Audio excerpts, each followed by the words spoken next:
بسم الله الرحمن الرحيم. الحاقة ما الحاقة وما أدراك ما الحاقة كذبت ثمود وعاد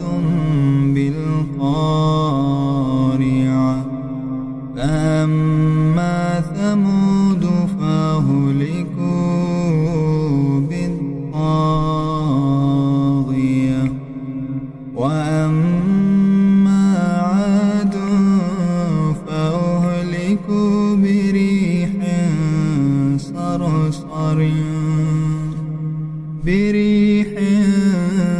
صرصر عاتية سخرها عليهم 7 ليال و8 أيام حسوما فترى القوم فيها صرعا كأنهم أعجاز نخل خاوية فهل ترى لهم من باقية وجاء فرعون ومن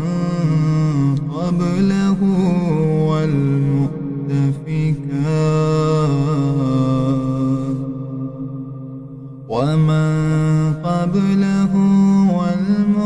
والمؤتفكات بالخاطية فعصوا رسول ربهم فأخذهم أخذة رابية إنا لما طغى الماء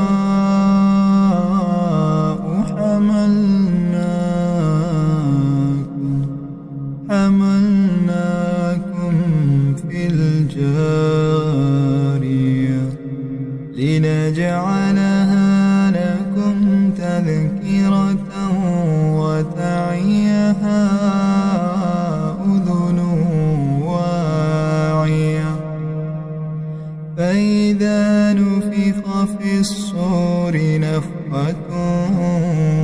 واحدة وحملت الأرض والجبال فدكتا دكة واحدة فيومئذ وقعت الواقعة وانشقت السماء فهي يومئذ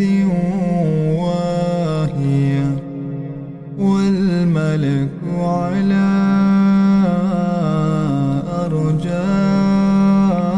أرجائها ويحمل عرش ربك فوقهم يومئذ 8 يومئذ تعرضون لا تخفى منكم خافية فأما من أوتي كتابه بيمينه فيقول هاؤم اقرءوا كتابيه إني ظننت أني ملاق حسابيه فهو في عيشة راضية في جنة عالية قطوفها دانية كلوا واشربوا هنيئا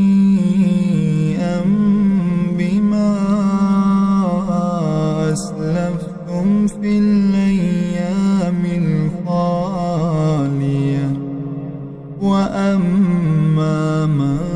أوتي كتابه بشماله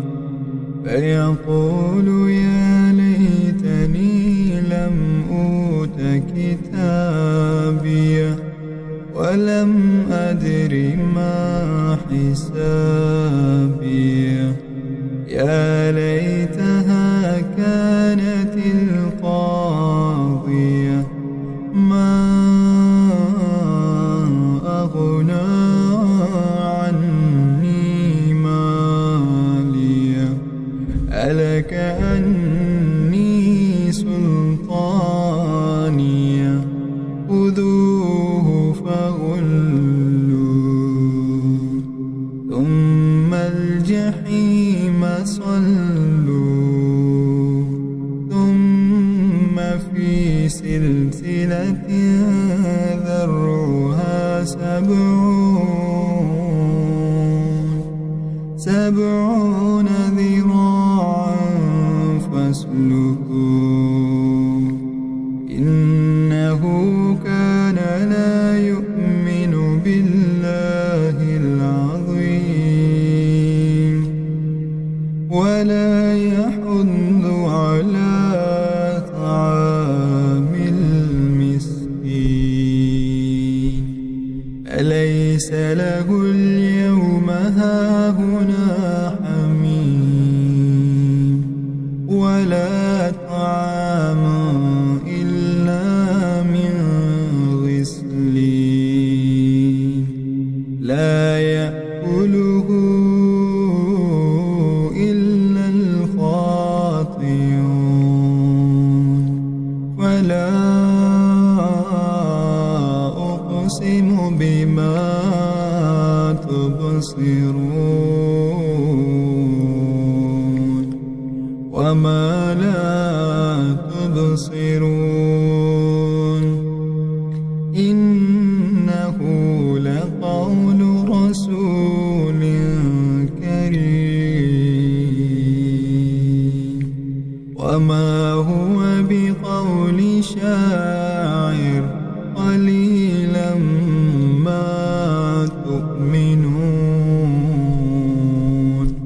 ولا بقول كاهن قليلا ما تذكرون تنزيل من رب العالمين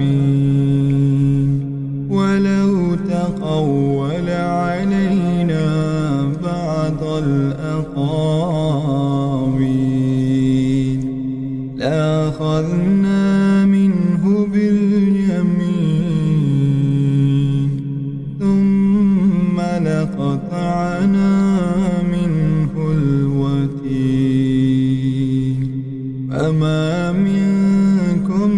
من أحد عنه حاجزين وإنه لتذكرة للمتقين وإنا لنعلم أن منكم مكذبين وإنه لحسرة على الكافرين وإنه لحق اليقين فسبح باسم ربك العظيم.